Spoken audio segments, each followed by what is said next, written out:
So I was voted for by you in the community. I have decided to do Dungeons and Dragons terrain. Now in this case I'm making a battle arena. So the way I've started it is, it was a solid piece of blue foam, and as you can see I've cut this shape out, so it's not quite a hexagon.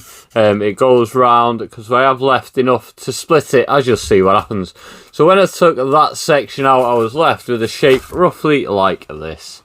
Then I've got some Jenga blocks. These ones I think I got from McDonald's, and I've put all them all the way around on the inside to make some sort of stud terrain. And then I'm left with pieces like this. Now what I've done with that is I've carved it with the pen in straight lines and cut out some sort of hexagon little shapes for planks of wood, as you can see, like that. So now it forms two sides. So I have that side. I've also done a base, which is just a piece of cardboard cut to the shape that I want it. So basically this is now going to go onto this board like this. I've made out of some dowels. Well, I say dowels, they're actually burger sticks. What I've used for the long poles is these. So I used some burger skewers for long poles either side. And then I've also used some little matchsticks like this to make the pieces that go over. And then I've just stained it. I'll give it all roughly a base coat to go in, but I have measured them as 10 centimeters. So when I put both of those in, I will glue them in to support them, or I might just leave them so people can fall in as well.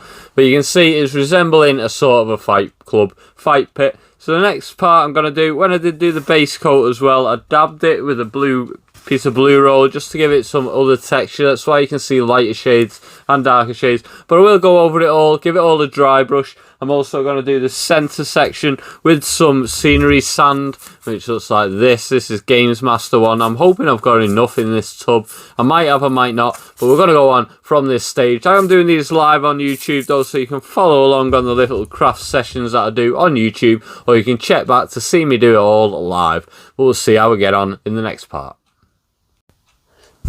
Now I've been doing some dry brushing. I've been using first off this Cavern Effects to just dry brush across the grain to make it stand out a little bit. I have done some of it, so I'm not putting much more of that one on. Then after that I'm going in with some slightly lighter one around the edging with some Cavern Effects.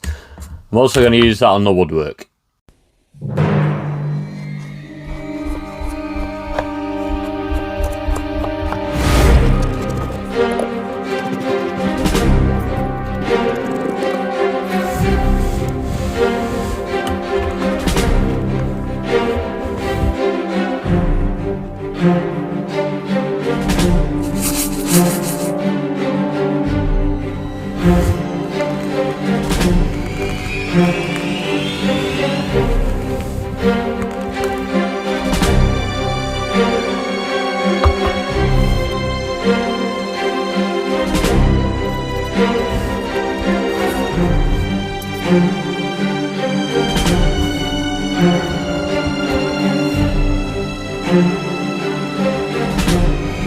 Thank you.